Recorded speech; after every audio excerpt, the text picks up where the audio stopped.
Oke, Assalamualaikum warahmatullahi wabarakatuh. Pada video kali ini, saya akan menjelaskan mengenai materi tentang keunggulan operasional yang terdiri dari dua, ya. Yang terdiri dari dua. Yang pertama saya akan bahas. Jadi, materi kali ini adalah tentang keunggulan operasional. Ya. Nanti ada dua, ada supply chain management, sama yang satunya adalah customer relationship management system. Supply chain management system dan uh, customer relationship management system, gitu ya. Oke, sekarang saya akan jelaskan tentang brainstormingnya dulu. Jadi secara garis besar, secara generalnya itu apa sih supply chain management system dan apa itu customer relationship management system, ya. Kalau kita ngomong supply chain management, supply chain ini berarti supply kan pasokan, ya. Chain itu rantai, berarti pada dasarnya adalah rantai pasokan. Secara garis besar adalah bagaimana memastikan bahwa barang itu siap digunakan dan bisa dipakai untuk produksi dan siap untuk dijual. Kalau kita ngomong ke value chain yang kemarin itu, materi yang sebelumnya, value chain, supply chain ini terdiri dari tiga aktivitas utama, yaitu yang pertama, bentar, saya gambarkan saja ya. Nah, kalau kita ngomong yang kemarin itu value chain, ya. Di value chain itu kan ada aktivitas utama dan aktivitas pendukung. Nah, aktivitas utama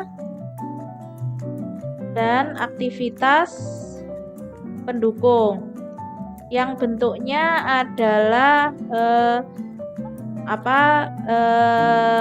panah gitu ya. Jadi bentuk umumnya itu seperti ini sebenarnya.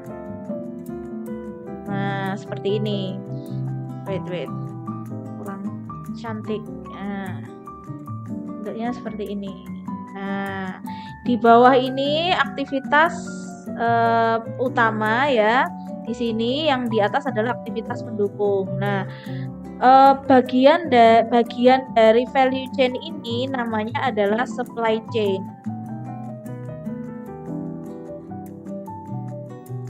Dan CRM.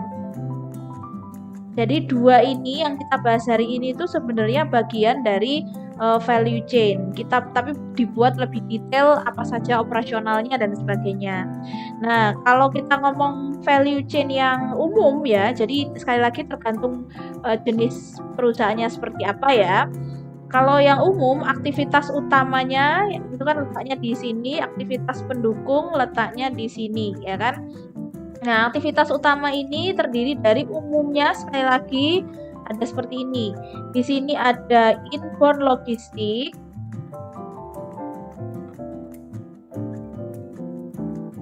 ya, terus ada operasional dan produksi.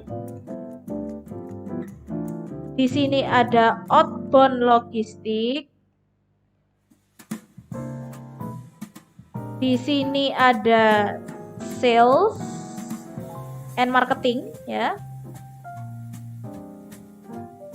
Nah, di sini ada service. Nah, kalau kita ngomong masalah CRM dan supply chain itu adalah di tiga ini. Nah, di tiga ini. Jadi dia supply chain itu terdiri dari tiga ini. Ini tuh supply chain management system.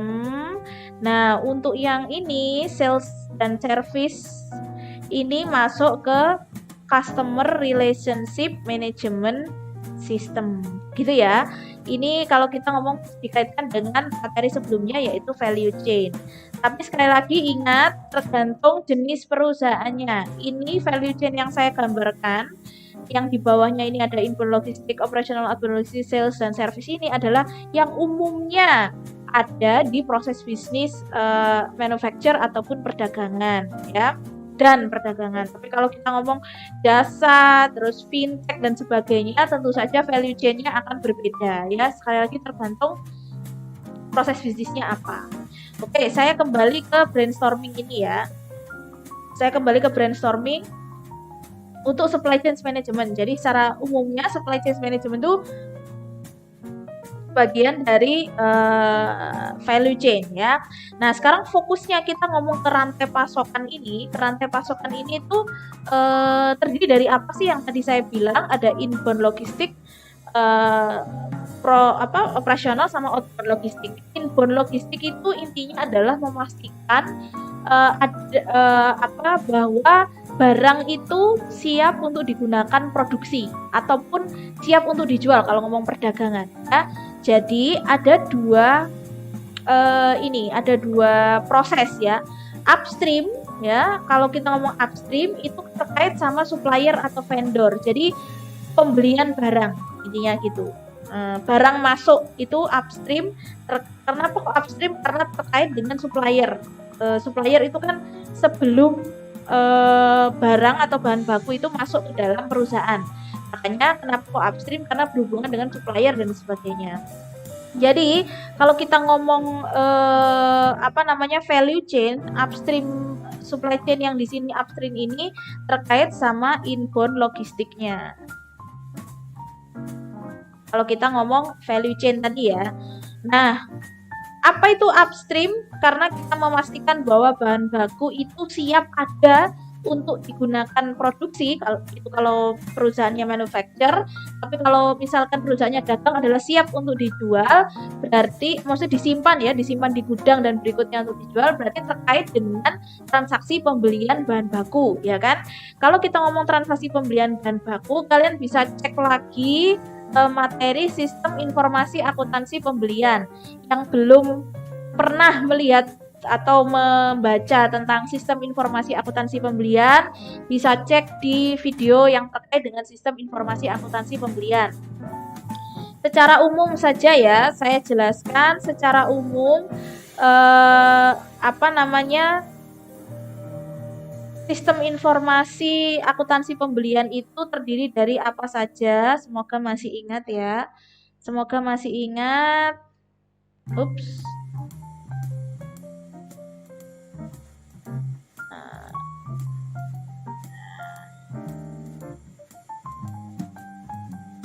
Buang di sana ya. Sistem informasi akuntansi pembelian. Kalau kita ngomong pembelian terkait dengan fungsi-fungsi seperti kalau tentu saja supplier ya. Kita ngomong supplier.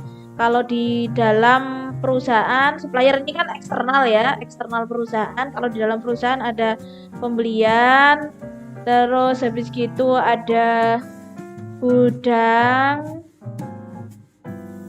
bisa digabung sama persediaan atau dipisah.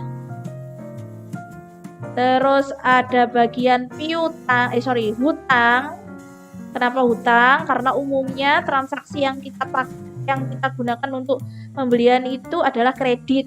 Karena umumnya lagi proses pembelian itu dalam skala besar. Kalau dalam skala besar jarang sekali ada perusahaan yang mau cash biasa atau tunai, biasanya di kredit, disesuaikan dengan term of payment-nya ya, term of payment atau term pembayaran. Ada yang 30 hari setelah barang datang, seminggu setelah barang datang dan sebagainya. Terus ada yang namanya hutang, ini biasanya masuk di akuntansi pembayaran atau akuntansi kas keluar. Ya, gitu. Intinya ini ya. Secara umum saja, secara garis besar, intinya adalah kita kalau ngomong berarti supplier kita mulai dari pilih supplier, terus habis gitu minta harga, habis itu tawar, ya kan gitu kan. Sama aja sih kayak kita beli beli barang itu pasti kan harus tahu harganya dulu, apa nawar-nawar dulu ada diskon apa enggak gitu kan ya. Nah, terus pembelian ini dia yang mengkonfirmasi proses. Jadi, oh oke, saya beli dengan harga sekian, kuantitasnya sekian, datang tanggal berapa dan sebagainya. Nah, gudang ini dia yang bagian menerima. Nah, persediaan dia yang bagian mencatat umumnya ya, atau kadang gudang juga menerima dan mencatat, sama saja. Hutang ini dia yang memastikan bahwa memantau kapan mulai pembayarannya, tempo pembayaran. Nah, ya. Terus akuntansi ini yang proses pembayaran. Secara garis besar seperti ini ya. Semoga kalian masih ingat detailnya seperti apa. Silakan dicek di sistem informasi akuntansi pembayaran. Alurnya seperti apa, cek kembali gitu ya. Saya kembali ke brainstorming. Jadi seperti itu. Jadi terkait dengan siap pembelian ya, tentu saja kalau kita ngomong sistem informasi akuntansi dan transaksi, tentu saja ada resiko dan kontrol. Jadi apa saja resiko-resikonya, contohnya kayak misalkan tadi hutang apa waktunya jatuh tempo itu tidak dibayar gitu ya. Bentar. Contoh resikonya tadi ada di semua tahapan ini sebenarnya. Ada semua tahapan ini semuanya ada resikonya. Kalau supplier kita biasanya resikonya adalah misalkan suppliernya tidak sesuai, kayak misalkan ada supplier yang lebih kompetitif, kita malah milihnya supplier yang kurang kompetitif gitu. Terus bagian pembelian dia tidak koordinasi dengan bagian gudang. Jadi sebenarnya gudang itu masih punya barangnya, tetapi pembelian sudah beli duluan. Nah, itu resiko-resiko akhirnya efeknya penumpukan barang. Gudang juga gitu. Seharusnya dia bagian ngecek kondisi barang, dia tidak cek jumlah barang, dia tidak ngecek gitu. Hutang biasanya resiko-resikonya adalah kayak misalkan seharusnya jatuh tempo, misalkan tanggal 31 November tidak dikonfirmasikan ke akuntansi untuk dibayarkan. Kalau akuntansi dan kas keluar biasanya adalah misalkan resikonya adalah ketidaksesuaian jumlah yang harus dibayarkan dengan bukti. Nah, jadi semua tahapan ini contoh yang clear saja ya, yang mungkin ada. Tapi kalau misalkan kita ngomong realnya itu masih banyak sekali resiko-resiko dan itu kalian harus aware terhadap itu. Jadi do not trust anyone, trust no one. Kalau kita ngomong proses bisnis itu intinya, apalagi untuk yang akuntansi ya, sebenarnya nggak harus akuntansi sih, intinya kita harus punya ketidakpercayaan ya terhadap manusia dalam tanda petik ya. Jadi memang karena proses ini dijalankan oleh manusia, kita harus aware bahwa di setiap proses itu ada resiko yang nanti efeknya bisa mempengaruhi pengeluaran aset yang tidak efisien dan sebagainya gitu ya. Oke, saya kembali lagi ke sini. Jadi tadi yang saya jelaskan ada resiko dan kontrol. Kalau kita ngomong upstream ini terkait dengan supplier dan vendor. Kalau sudah terkait dengan supplier dan vendor ini kita adalah beli persediaan ya. Either itu kalau kita ngomong supplier berarti persediaan bahan baku ya. Berarti kita ngomongnya kalau terkait sama vendor berarti persediaan bahan baku. Nah, bahan baku ini areanya supply chain management itu ya memang ini supply chain management system ya. Itu untuk barang datang. Terus, nah kalau sudah tengah-tengah di sini kan ada proses produksi. Kalau perusahaannya ini ya, kalau perusahaannya manufacture pasti ada proses produksi. Kalau perusahaannya nggak manufacture langsung dijadikan inventory ya kan, atau atau persediaan ya toh. Terus habis gitu, nah Setelah proses produksi ada bahan baku, terus di sini ada barang jadi, ya kan? Ada barang jadi. Setelah barang jadi siap untuk dijual, ada proses downstream. Downstream ini kaitannya sama supply chain tadi itu terkait dengan downstream ini terkait dengan outbound logistik. Outbound logistik ya. Terus kalau ngomong jualan kemana? Mulai distributor, belum sampai end buyer ya. Mulai distributor dulu, retailer, baru nanti sampainya ke end buyer. Kalau sudah ngomong penjualan, sudah ada transaksi penjualan, kita ngomongnya CRM. Nanti dulu ini ya. Nah, sekarang kaitannya terkait dengan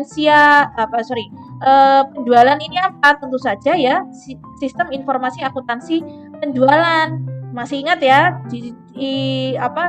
sistem informasi akuntansi penjualan itu intinya kebalikan dari yang tadi, sistem informasi akuntansi. Nah, kalau sistem informasi pembelian terkait sama supplier, kalau penjualan tentu saja bedanya adalah terkait dengan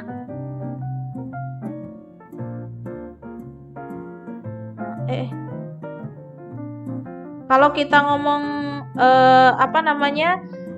pembelian, berarti kaitannya dengan customer gitu toh. Berarti kaitannya sama customer, sistem informasi akuntansi penjualan. Berarti kalau pembelian tadi terkait sama supplier, berarti kalau pembelian terkait dengan customer, ya kan? Terus ini yang eksternalnya, yang internalnya berarti bagian penjualan. Kalau tadi pembelian terkait dengan divisi penjualan, kalau penjualan ya terkait dengan divisi penjualan. Kalau ini hutang di sini berarti ini dulu ya, gudang sama persediaan sama. Gudang dan persediaan pasti juga ada. Secara umum saja ya, tapi detailnya silakan dilihat lagi. Kalau pembelian terkait sama hutang, kalau penjualan terkait sama piutang. Ya. Piutang, terus akuntansinya kaitannya sama akuntansi kas masuk. Karena kita terima duit ya toh. Kas masuk. Nah, jadi dibalik aja sih sebenarnya ya.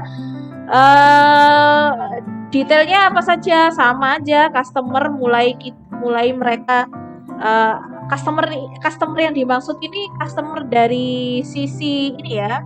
Skala besar ya, antar perusahaan, distributor pun kan sebenarnya juga perusahaan. Jadi ini secara umum siap penjualan ini mulai customernya bermacam-macam, mulai perusahaan, distributor, pabrik, end buyer gitu ya, macam-macam. Customer ini, satu lagi yang belum ada tambahannya di kredit.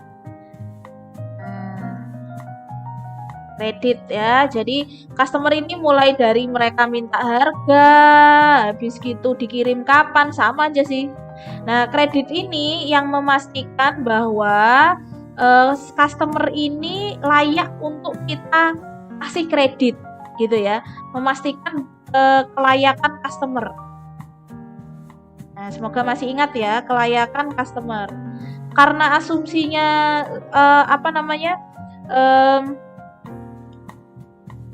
siap penjualan ini adalah dengan kredit, tentu saja bagian kredit ini adalah memastikan bahwa customer itu layak diberi kredit. Kan ada customer yang tidak layak dikasih kredit, ya sudah cash saja gitu. Nah, kredit ini tugasnya adalah memastikan bahwa customer itu layak diberi kredit. Nah, penjualan dia yang bagian menawarkan barang, menentukan harga jual dan sebagainya. Kadang penjualan menentukan harga jual ini harus disesuaikan dengan gudang juga. Dilihat dari harga pokok penjualan. Gitu ya. jumlahnya berapa, kita mampu jualan berapa. Jangan cuma jual aja tetapi kita nggak punya barang. Nah, gitu. Piutang sama kayak hutang sebenarnya, jadi memastikan jatuh tempo pembayaran. Tempo penagihan kalau ngomong piutang ya. Kalau hutang tadi jatuh tempo pembayaran, kalau piutang tempo penagihan. Nah, akuntansi dia yang proses pembayaran. Proses penerimaan kas. Jadi yang bagian ngecek di bank sudah bayar belum, laporannya bagaimana dan sebagainya. Jadi seperti itu garis besarnya kalau kita ngomong SIA penjualan. Nah, terus kalau ngomong SIA penjualan atau transaksi penjualan berarti kan ada di nanti kita ngomong detail di CRM nanti Customer Relationship Management. Kalau kita sudah ngeramut atau menjaga bagaimana customer kita itu biar stay terus sama kita, nah itu ada di Customer Relationship Management System. Nah, sekarang dua ini, baik itu upstream maupun downstream, itulah yang dikelola oleh Supply Chain Management System. Jadi kita mengelola supplier dan mengelola mulai distributor sampai end buyer. Apa saja sih yang menjadi kemampuan dari Supply Chain Management System ini adalah Supply Chain Planning Systemnya. Supply Chain Planning System itu apa? Ya intinya planning saat kita beli tadi, yang tadi di sistem informasi akuntansi pembelian, kapan kita beli. Nah, penting itu ya, kapan kita beli. Jadi tidak hanya ditawarin supplier 6 bulan kontrak gitu. Misalkan 6 bulan kontrak nanti harganya lebih miring nih. Oke, saya beli karena murah, nggak boleh sekedar gitu ya, harus disesuaikan juga dengan kebutuhan produksi kita itu berapa. Kalau kebutuhan produksi kita berapa, berarti butuh bahan baku berapa. Kalau butuh bahan baku berapa, kapan belinya, biar pas sama jadwal produksi. Nah itu. Nah terus yang menjadi kemampuan yang lain adalah informasi yang tadi mulai planning sampai implementing sampai executing itu tadi itu harus transparan. Intinya information visibility itu bisa dilihat, dipantau terus prosesnya itu seperti apa, meskipun divisinya berbeda-beda. Tadi kan divisinya mulai dari apa tadi, mulai kalau pembelian ya bagian pembelian, gudang atau persediaan, hutang, keuangan atau akuntansi, itu informasinya harus bisa transparan, intinya gitu. Nah, execution sistemnya juga sama. Jadi pas waktunya beli itu bisa accurate, informasinya tepat waktu kan gitu kan, dan bisa dihitung, bisa memprediksi, intinya gitu. Kalau ngomong SCM, Supply Chain Management System tuh bisa memprediksi nih, kita beli sekarang itu nanti misalkan nyampenya 2 minggu barangnya gitu. Misalkan nyampenya 2 minggu itu storage gudang kita itu cukup nggak 2 minggu lagi itu untuk menerima bahan baku plus menyimpan barang jadi yang siap untuk dijual. Nah, execution sistemnya ini, alur barangnya itu bisa dilihat dari SCM ini sendiri. Nah, demand planning ini kalau sudah dikaitkan sama CRM juga sih demand planning ini. Jadi demand planning itu apa sih? Demand planning itu kita bisa memprediksi penjualan berikutnya itu seperti apa. Nah, ini tahunya dari mana? Dari data historis. Nah, dari data historis penjualan biasanya.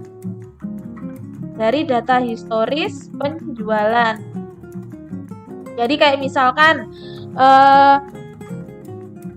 kalau menjelang tahun baru, misalkan kita jualan apa nih? Kita jualan kecap gitu ya, misalkan. Menjelang, gak usah tahun baru deh, yang kurang ini deh.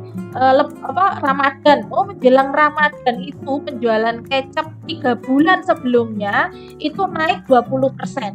Nah, itu taunya dari mana? Nggak sekedar kayaknya naik deh, biasanya naik deh. Nggak boleh seperti itu. Semuanya harus based on data. Ingat, sistem itu semuanya harus based on data.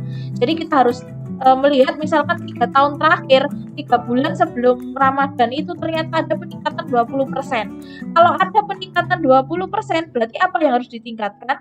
Harus balik lagi ke sono, ke atas sana. Berarti yang harus ditingkatkan adalah bahan bakunya, ya toh? Bahan bakunya. Kenapa kok bahan baku harus ditingkatkan? Karena produksi kita akan naik nanti untuk memenuhi prediksi permintaan barang pada bulan Ramadan. Nah, gitu kan. Jadi ini saling terkait ini semuanya, proses ini, gitu ya. Jadi SCM dan itu bisa memberikan informasi seperti itu gitu. Nah, kalian bisa take a look back di infrastruktur TI, kan ada yang membahas tentang big data analysis, ada yang membahas tentang Internet of Things, itu bagaimana mereka bisa memprediksi itu, ya kan. Itu contoh-contohnya saat apa yang bisa kalian lihat lagi di materi sebelumnya. Nah, sudah ya. Terus berikutnya adalah ini. Nah, terus bisnis value-nya apa ketika perusahaan itu sudah mengembangkan dan memiliki supply chain management system. Bentuk softwarenya macam-macam ya. Bentuk softwarenya kalian bisa lihat juga di infrastruktur TI, ada SAP, ada ERP dan sebagainya. Banyak sekali provider yang menyediakan itu dan memberikan tawaran program itu banyak. Jadi sebenarnya bagi perusahaan itu tinggal pilih sih maunya seperti apa, yang cocok yang mana gitu. Terus berikutnya ada business value-nya. Yang penting ini business value. Percuma kita investasi sistem tapi tidak memberikan business value. No, that's such a waste gitu ya. Jadi kalau kita ngomong investasi sistem itu mau nggak mau harus bisa menghasilkan business value atau nilai bisnisnya itu apa. Nah, nilai bisnis yang pertama yang diharapkan bisa bisa diberikan oleh ketika perusahaan memiliki supply chain management system adalah speed product to market. Nah, ketika kita bisa memprediksi demand-nya, execution-nya cepat. Execution itu mulai dari pembelian, produksi sampai barang jadi siap dijual. Informasinya juga siap, bisa dilihat kapan saja untuk pengambilan keputusan apapun. Supply chain planning sistemnya tadi juga sudah secara urut dan terjadwal dengan baik. Otomatis ketika kita sudah memprediksi tentang demand planning, contohnya tadi kecap gitu misalkan ya, demand planning sebelum Lebaran, 2 bulan sebelum Lebaran itu kita langsung push produk kita ke pasar gitu kan. Push produk kita ke pasar, mungkin 2 bulan sebelum itu orang masih belum kepikiran beli kecap apa. Tetapi ketika itu sudah di-push ke retail gitu ya, nanti kalau sudah waktunya Ramadan, itu orang pikirannya sudah kecap itu. Misalkan gitu. Kecap yang ada, saya nggak mau nyebut merek yang itu ya, jenis burung itu, saya nyebutnya kecap flamingo. Nah, misalkan gitu. Jadi sebelum Ramadan, kecap flamingo itu sudah ada di di retail. Nanti kalau sudah Ramadan datang gitu kan, yang kepikiran pertamanya orang itu kecap flamingo itu gitu. Misalkan seperti itu. Jadi ketika sudah produk sesuai demand planning tadi itu peningkatannya naik menjelang Ramadan ya, misalkan seperti itu, saat orang butuh itu kita bisa langsung speed bisa menyediakan itu. Misalkan benar-benar terjadi nih 20% naik gitu kan ya, 20% naik saat kita sebar di retail itu ternyata barangnya memang cepat habis. Nah, kita nggak bingung karena kita sudah memprediksi ini kalau minggu pertama sudah habis, kita sudah siap produksinya gitu. Karena kita sudah memprediksi ini. Jadi demand planning ini kenaikan itu termasuk waktunya itu tadi. Jadi tidak sekedar kuantitas tapi waktu. Nah, gitu ya. Improve delivery service. Kalau kita memang speednya bagus ke market, barang itu siap sedia ketika dibutuhkan oleh pasar, tentu saja service kita akan meningkat kan gitu ya. Nah, ini yang penting, reduce inventory level. Jadi sebenarnya biaya yang paling tinggi itu kan biaya persediaan ya. Khususnya untuk retail. Nah, biaya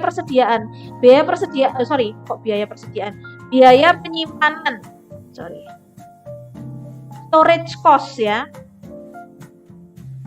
Biaya penyimpanan. Khususnya untuk storage cost, khususnya untuk retail, biaya penyimpanan itu tinggi sekali gitu. Makanya kenapa kok Walmart itu bagus secara excellent sekali secara sistemnya, karena dia hampir membuat biaya penyimpanannya itu 0 gitu. Kenapa kok bisa seperti itu? Seperti yang saya jelaskan di pertemuan pertama, karena dia sistemnya itu bisa mengkoordinasi semua supplier utamanya dia. Jadi dia itu tidak pas barang datang tidak perlu disimpan, langsung ditaruh di retailnya dia. Jadi dia tidak perlu mengeluarkan biaya penyimpanan yang tinggi gitu. Itu kalau untuk produk-produk yang tahan lama. Bayangkan kalau produk-produknya itu misalkan produk food yang cepat rusak gitu, misalkan kayak Superindo ada ikan terus sayur dan sebagainya, itu biaya penyimpanannya tinggi banget karena kan butuh ruang es, butuh disemprot setiap 1 jam sekali kan gitu toh. Jadi biaya itulah yang menjadi sebenarnya biaya yang cukup besar di retail. Jadi ketika itu sudah diatur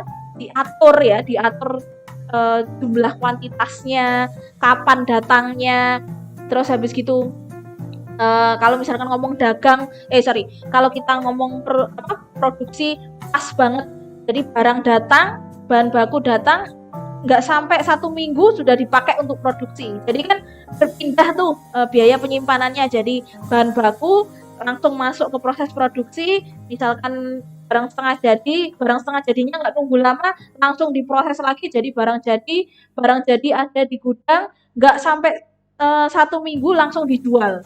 Nah, kalau bisa supply chain management system itu mengatur proses itu agar bisa meminimalisasi biaya penyimpanan. Intinya gitu SCM ini. Use asset more effectively. Tadi yang saya contohkan aset ini contohnya adalah kalau kita ngomong SCM adalah persediaan ya. Persediaan dan juga kas, aset berupa kas itu ya. Kalau persediaan ya itu tadi yang saya tadi bilang, nggak ada barang numpuk, itu nggak ada gitu. Kalau bisa ya, tujuan utamanya bisnis value-nya SCM itu adalah seperti itu. Kalau bisa barang datang langsung dipakai untuk produksi selesai barang jadi langsung didistribusikan. Kalau bisa, sekali lagi ini loh, biaya penyimpanan ini kalau bisa diminimalisasi, kalau bisa dipakai secara efektif, otomatis inventory cost-nya, inventory level-nya itu rendah, turnover-nya itu tinggi ya kan, turnover persediaannya tinggi, otomatis biaya penyimpanannya akan turun ya, biaya penyimpanannya akan turun. Ini akan turun kalau misalkan sudah berhasil membuat alur sistem yang baik ini, inventory-nya akan turun. Inventory levelnya akan turun, nah otomatis biaya penyimpanannya juga akan turun. Nah, ini yang paling penting juga, menyesuaikan antara permintaan dengan penawaran. Jadi ketika kita bisa memprediksi permintaan, loh Bu, kok bisa memprediksi itu dari mana sih? Contoh saya tadi kan data historis ya. Contoh saya tadi itu kan data historis. Data historis itu bisa dari data penjualan, bisa dari data produksi, itu juga bisa. Apalagi kalau sudah bisa memakai big data. Nah, kemampuan big data seperti yang di infrastruktur TI dijelaskan kan, ada kemampuan tidak hanya preskriptif, tetapi juga tidak hanya deskriptif, tapi ada prediktif sama preskriptif. Nah, itu bagus sekali itu kemampuan dari big data analysis. Jadi seperti itu ya. Oke. sekarang detailnya untuk yang supply chain management system akan saya jelaskan. Jadi seperti ini. Judulnya mencapai kinerja operasional ya. Nah, sekarang ini softwarenya namanya ini. Salah satunya saja. Namanya Enterprise Resource Planning. Kalau kita ngomong Enterprise Resource Planning ya berarti planning sumber daya perusahaan. Nah, gitu. Intinya didasarkan pada piranti lunak yang terintegrasi terpusat pada basis data atau database. Sekali lagi, kalau kita ngomong sistem, nggak mungkin nggak ada database-nya. Kalau nggak ada database-nya, mending nggak usah pakai sistem. Intinya gitu ya. Jadi ini yang penting, basis data, database.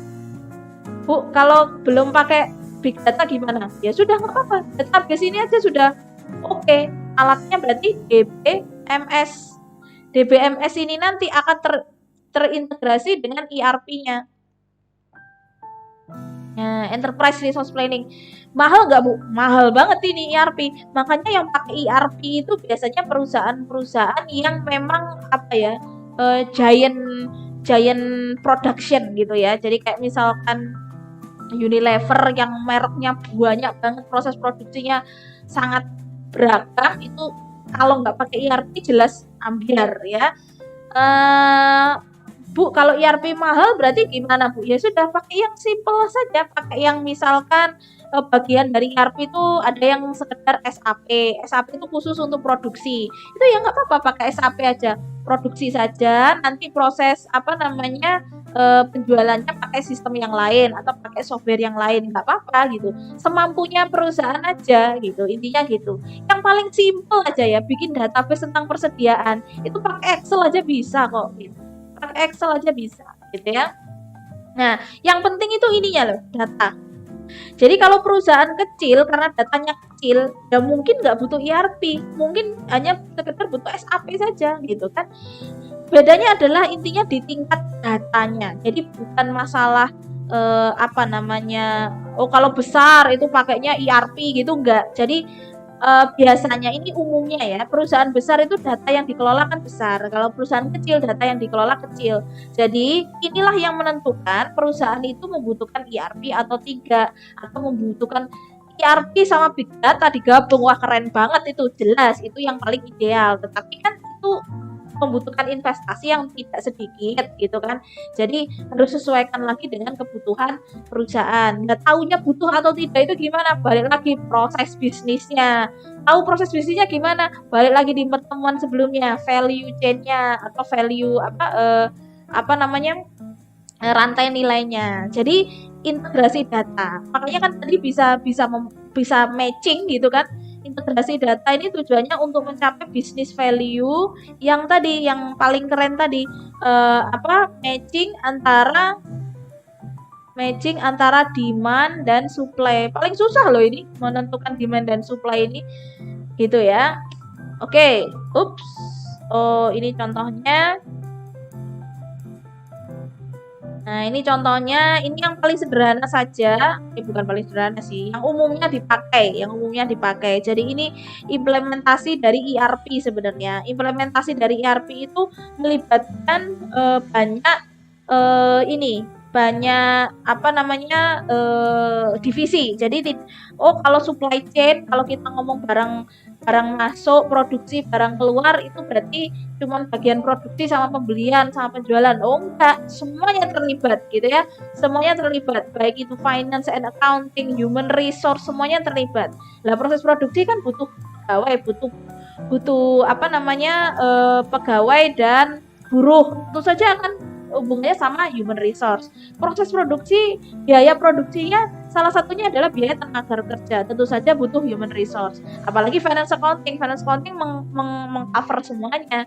Manufacturing, ya ini mutlak jelas ada kalau perusahaannya adalah manufacturer. Kalau perusahaannya dagang, mungkin nggak butuh manufacturing and production, tapi lebih kepada sales and marketing gitu misalkan. Jadi ini contoh enterprise resource system, jadi mengcover semua divisi ini ya gitu ya intinya. Terus Apakah ERP hanya bisa digunakan untuk organisasi dengan kegiatan dan fungsi yang kompleks? Jawabannya tentu saja tidak gitu. Jadi, tapi akan bekerja lebih baik untuk organisasi dengan kegiatan dan fungsi yang jelas. Nah, ini yang penting, fungsi yang jelas. Fungsi yang jelas itu bisa dilihat dari apa sih, Bu? Contoh paling gamblang adalah strukturnya. Nah, itu dulu. Kalau strukturnya dia oke, gitu ya, strukturnya oke, oke itu dalam arti adalah tidak hanya cuma bagan saja terus nempel di kantor ya, enggak, tapi benar-benar diimplementasikan. Taunya benar-benar diimplementasikan itu di mana? Kita lihat job desk-nya. Jadi kalau kita ngomong urutan ya. Nah, kalau kita ngomong urutan, pada dasarnya kita lihat dari struktur dulu ya. Struktur organisasi sebegitu pentingnya loh struktur itu untuk menunjukkan kita sebenarnya butuh nggak sih mengembangkan sistem gitu secara umum aja. Yang berikutnya adalah job desk-nya. Job desk-nya itu jelas, masing-masing struktur ini ada job desk yang detail tentang struktur ini. Kadang job desk itu kan hanya sekedar tampilan saja ya gitu, buku dalam bentuk buku tidak pernah dibuka oleh pegawainya itu sendiri. Nah, kadang seperti itu. Job desk berikutnya adalah SOP, Standard Operating Procedure. Jadi prosedur flowchart ini ada di sini. Kalau ini sudah jelas, ada manual instruction. Kalau kita ngomong pakai sistem, ya, jadi sistem mulai input, terus habis gitu klik item ini bla bla bla, itu namanya manual instruction. Terus di dalam SOP ini ada KPI, Key Performance Indicator. Jadi masing-masing divisi itu tahu targetnya itu apa. Kalau ini sudah jelas ya, ini yang saya maksud fungsi yang jelas ini tadi. Kalau ini sudah jelas, baru bisa perusahaan itu memikirkan mau pakai ERP atau tidak. Kalau ini aja nggak jelas, mending nggak usah dulu pakai ERP. Sistem yang sederhana aja dulu. ERP itu sebenarnya pengembangan dari Excel. Kalau Excel saja sebenarnya bisa, bukan pengembangan dari Excel ya. Intinya data-data yang diambil oleh ERP itu sebenarnya beberapa bagian data yang di input, yang dikelola oleh ERP itu sebenarnya dari Excel itu sendiri. Nah, Excel itu apa? Excel itu ya database. Jadi Excel itu ini ya, kelihatannya sederhana padahal enggak loh. Excel ini sebenarnya untuk database ya. Kalau kita ngomong database DBMS ya sebagian besar ambilnya dari Excel. Baru kita nanti pakai ERP. Nah, Bu, kalau sudahlah Bu, kena hubungannya apa Excel sama struktur organisasi yang jelas ini? Nah, di dalam SOP ini kan ada detailnya, dokumennya apa yang harus dibuat, isinya apa, disampaikan kepada siapa, laporannya bentuknya apa. Umumnya di SOP ini ada dokumen yang dipakai. Nah, dokumen ini biasanya bentuknya Excel. Bu, lah kalau sudah pakai database dan database management system gimana? Ya sudah, tetap saja kan ada data mentahnya gitu loh, ada data mentahnya. DBMS ini kalau misalkan Anda browsing lah, DBMS ini data yang DBMS import dan ekspornya itu bentuknya Excel kok gitu. Intinya seperti itu ya. Jadi seperti itu kalau kita ngomong ini contoh struktur ya, contoh-contoh struktur saja, nggak saya jelaskan, nanti kalian bisa lihat di ininya. Organization chart-nya kalau jelas itu pasti supply chain-nya, kalau kita mau menyusun ERP-nya pasti sudah lebih ini ya. Ini yang rumah sakit, bahkan lah ini aja, ini Yakuza aja ada struktur organisasinya ya. Oke, isu dan tantangan manajemen sekarang apa sih jika perusahaan ingin mendapatkan keuntungan yang maksimum? Apa yang harus diperhatikan? Cara kerja perusahaan terhadap proses bisnis. Balik lagi muter-muter ini ya, proses bisnis. Kalau kita paham proses bisnisnya, value chain-nya kita itu detail, tahu, paham, proses bisnis itu nggak alur aktivitasnya saja ya, tetapi lebih kepada human-nya, prosedur human dan teknologinya, akan tahu sebenarnya peranti lunak atau software apa yang kita butuhkan gitu. Nah, proses bisnis peranti lunak pertanyaan di sini adalah mana sih mana yang menyesuaikan apa?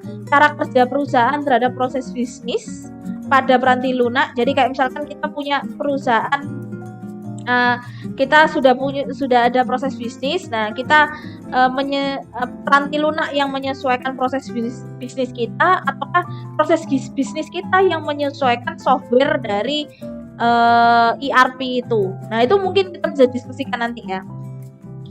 Oke, sekarang kalau kita ngomong supply chain management, supply chain itu kalau secara harfiahnya, ini menurut Loden itu adalah jaringan organisasi dan proses bisnis loh. Balik lagi, proses bisnis aja ya. Mendapatkan bahan mentah atau bahan baku ya, mengubahnya menjadi barang setengah jadi kalau perusahaan ada proses produksi, sampai barang jadi dan mendistribusikannya kepada pelanggan. Yang tadi saya bilang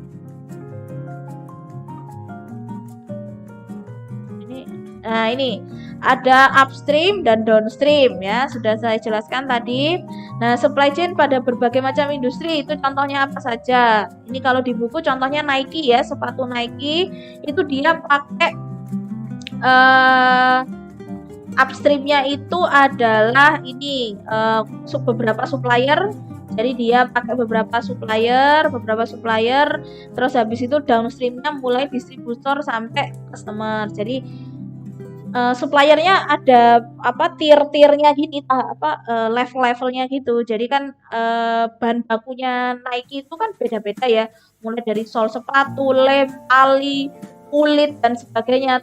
Kalau bisa satu bahan baku itu tidak didapatkan dari supplier satu saja, tetapi kalau bisa kita punya langganan 2 supplier minimal. Tujuannya apa? Adalah untuk mengatasi risiko jika proses produksi itu sudah terjadwal, tiba-tiba satu supplier tidak berhasil mengirimkan bahan bakunya, kita sudah punya cadangan di supplier lain. Itulah mengapa supplier itu harus ada tahapannya, ada tier-tiernya gini. Tier itu apa ya?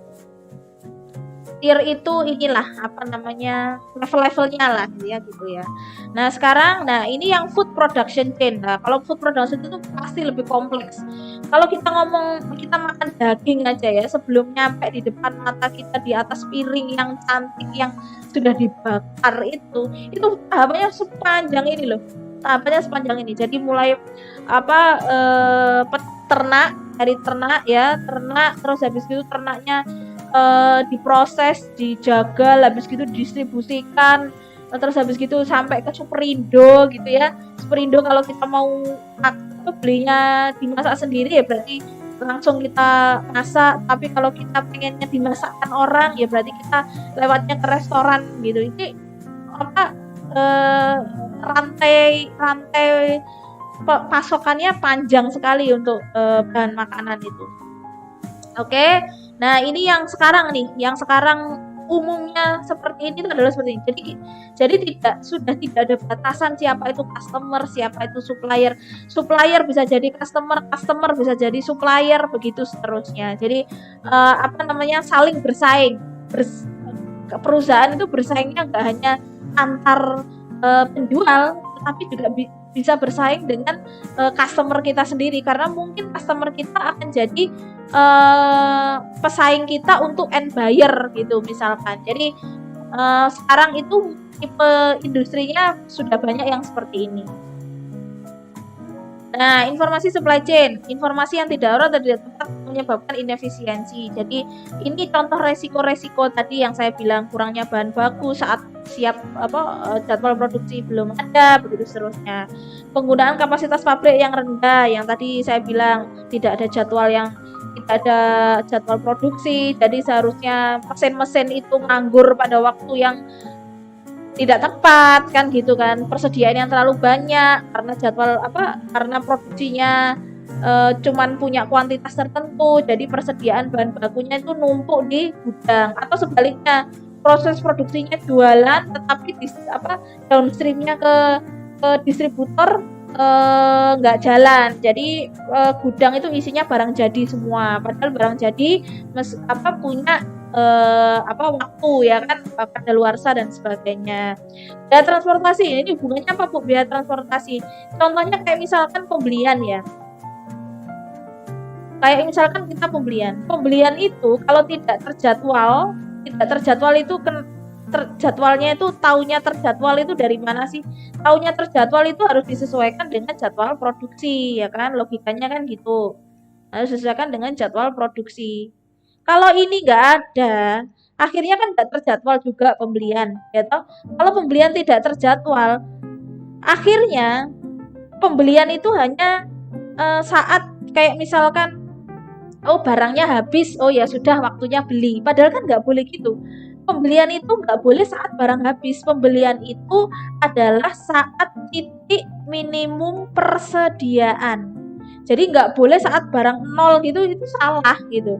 Saat titik minimum persediaan. Jadi misalkan kita produksinya untuk 10.000 ya, titik minimum persediaan, misalkan kita demand-nya target penjualannya 10.000, bukan ya, bedain lagi itu penjualan. Oke, misalkan satu bahan baku itu misalkan kalau Nike tadi adalah ngomong aja lemnya itu untuk jadwal produksi tertentu itu misalkan butuh satu galon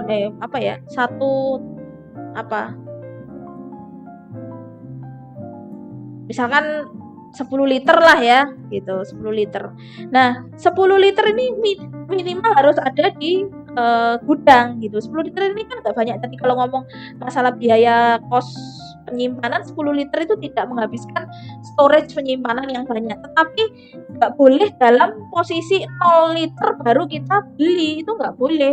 Jadi dasarnya adalah titik minimum persediaan. Nah kalau titik minimum persediaan ini tidak ditentukan, otomatis hanya saat barang nol saja baru beli, jadi belinya bolak-balik ya toh, belinya bolak-balik, nggak ada perkiraan titik minimum persediaan, nggak ada perkiraan jadwal produksi kapan, nggak ada perkiraan jadwal jualan kapan, wes pokoknya pas barang habis saja baru beli. Otomatis kalau seperti itu berarti kan kita belinya bolak-balik gitu kan, belinya bolak-balik sesuai pas barang nol saja. Pas produksi naik kita beli banyak, kalau produksi sedikit kita belinya sedikit. Padahal sebenarnya bukan masalah produksinya tinggi atau rendah, tetapi target produksi yang benar itu adalah seperti itu. Jadi itu efeknya ke biaya transportasi yang tinggi. Begitu juga saat jual sebenarnya. Saat jual pun juga seperti itu. Kalau kita jual bisa memprediksi demand tadi, permintaan, kita akan tahu customer tertentu atau distributor tertentu itu belinya itu biasanya pada bulan A, B, C. Berarti kita prediksi nih pas bulan-bulan ini itu kita harus siap kirim barang. Nah, kadang yang disepelekan oleh perusahaan itu nanti tunggu permintaan aja deh dari retailer atau dari distributor. Nah pas mereka minta kita nggak punya barangnya, kita hanya bisa kasih janji 1 bulan lagi ya kita tunggu produksi dari kita. Akhirnya yang seharusnya bisa dikirim 1 kali saja kita kirimnya 2 kali. Nah itu contoh biaya transportasi yang tinggi. Manfaat dan peran inefisiensi cut. Jadi kalau bisa mengurangi biaya yang tidak efisien, contohnya tadi ya biaya transportasi, biaya penyimpanan dan sebagainya. Ini operating cost. Just in time strategy ini yang dipakai oleh Walmart. Jadi kayak misalkan barang jadi ada, itu kalau bisa dalam jangka waktu tertentu, tentu saja yang pendek ya, itu bisa langsung dikasih ke distributor. Assure safety stock. Nah ini safety stock itu baik untuk produksi maupun untuk penjualan. Jadi yang tadi saya bilang titik minimum persediaan itu salah satunya adalah safety stock. Nah kalau untuk penjualan ya kita bisa memprediksi dari permintaan pelanggan gitu. Minimize bullwhip effect. Ini maksudnya adalah kelompok, terus habis gitu ngumpul barang jadinya, terus habis gitu dipakai produksi ternyata nggak jadi jualan. Nah itu salah satu efek bullwhip effect. Ini bisa terjadi karena apa? Karena itu tadi tidak ada planning, tidak ada perencanaan, tidak ada jadwal. Nah, tugasnya siapa sih Bu kalau di perusahaan? Kalau Anda tahu PPIC, nah, di perusahaan manufacturer kalau ada PPIC, nah ini tugasnya. Yaitu tugasnya adalah bagian merencanakan mulai dari produksi ya. Jadi produksi, kalau kita sudah merencanakan produksi, jadwal produksi, kuantitas produksi dan sebagainya, kita akan tahu kapan beli, kita tahu juga kapan distribusi atau jual. Ini tugasnya ini nih PPIC ya. Oke, ini yang tadi saya jelaskan di brainstorming ya. Seperti itu. Nah, kalau bisa ini teknologinya aja sih, bisa pakai intranet, bisa pakai extranet, atau sekarang mungkin kalau di di infrastruktur TI sekarang sudah pakai cloud computing ya. Jadi bisa diakses oleh storage datanya bisa secara cloud gitu, nggak harus ada di perusahaan. Untuk mengurangi resiko kalau misalkan hilang dan sebagainya, itu bisa diakses langsung di cloud, bisa di backup otomatis dan sebagainya. Tetapi juga ada kelemahan juga ya, misalkan kalau cloud computing itu kita hanya sewa storage saja, tentu saja harus dilihat privacy dan sebagainya. Demand driven supply chain, ada yang push based model, ada yang pull based model. Push based model itu apa? Push based model itu contohnya adalah, nah ini push based model itu ini juga bisa dipakai untuk push based marketing sebenarnya. Tetapi kalau kita ngomong supply chain berarti push based sama pull based yang kaitannya sama barang. Push based model itu apa? Kita saya ganti dulu warnanya ya. Push based model itu apa? Kalau ini kan upstreamnya ya, ini kan upstreamnya. Jadi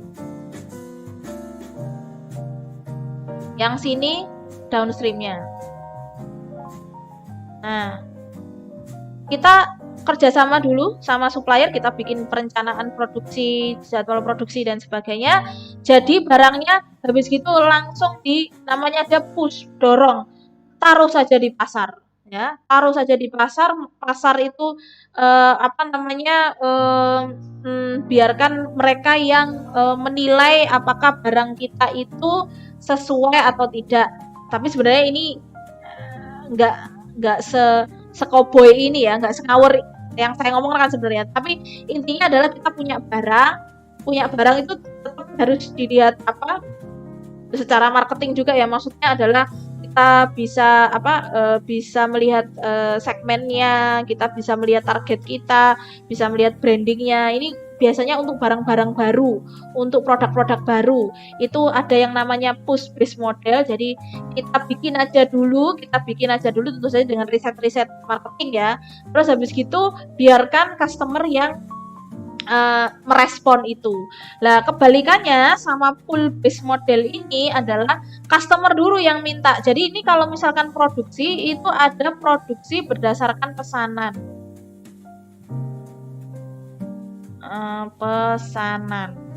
Nah, ini customer yang minta, habis gitu dikasih infonya dari customer, dari end buyer ke retail ke distributor ke manufacturer, baru manufacturer ke supplier. Jadi contohnya pull based model itu kalau sepatu Nike tadi itu ada dua ya kan, ada yang dia create umum, desain umum, ada yang dia create ada satu webnya Nike itu yang kita desain sendiri. Nah, kita desain sendiri di webnya, dan nanti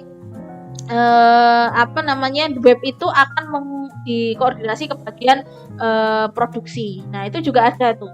Nah, tapi sebenarnya full base model itu sebenarnya nggak ada. Jarang ada. Biasanya gabungan antara keduanya. Separuh push, separuh pull sebenarnya gitu. Tetapi yang paling umum sebenarnya adalah push based model. Jadi manufacturer ini itu atau perusahaan ini itu dia bikin barangnya, bikin produk barunya itu sekali lagi berdasar ada riset pasarnya ya. Itu bikin aja dulu, habis gitu ditaruh di pasar yang merespon berikutnya. Intinya seperti itu. Ini digital nervous system, sebenarnya masih kurang paham ini sih karena belum melihat realnya digital nervous system itu seperti apa. Pada dasarnya ini tuh adalah sistem untuk merespon dengan cepat, intinya gitulah ya, kita ngomong aja seperti itu. Ini aja bukunya tahun 99, kayaknya sekarang sudah tidak berlaku dengan adanya big data dan dengan adanya big data, artificial intelligence, itu sepertinya ini sudah digantikan dengan sistem yang baru ini ya. Nah ini juga, nah sekarang bentuknya kayak gini, apalagi ini tuh sangat big data dan sangat Internet of Things sekali. Internet of Things kan mengkoneksikan berbagai macam hal, baik hal manusia dan sebagainya. Sekarang itu seperti ini memang, jadi sudah tidak kelihatan di hubungan antara satu bagian dengan bagian yang lain itu saling terhubung intinya. Makanya tadi yang saya bilang siapapun itu bisa menjadi apapun gitu. Custom supplier bisa bersaing tidak hanya dengan sesama supplier, tapi juga bisa bersaing dengan customernya juga. Intinya seperti itu. Berikutnya nilai bisnis tadi sudah saya jelaskan. Ini kalau kalian mau belajar sebenarnya, mau belajar latihan supply chain itu bisa dari game-game ini. Siapa yang senang main game ini itu sebenarnya cara praktis bagaimana kita belajar supply chain management system ya. Nah berikutnya saya akan pisah videonya karena biar tidak terlalu lama ya. Berikutnya saya akan bahas mengenai customer relationship management. Sementara ini saya akhiri dulu untuk materi kali ini. Semoga bermanfaat. Terima kasih. Assalamualaikum warahmatullahi wabarakatuh.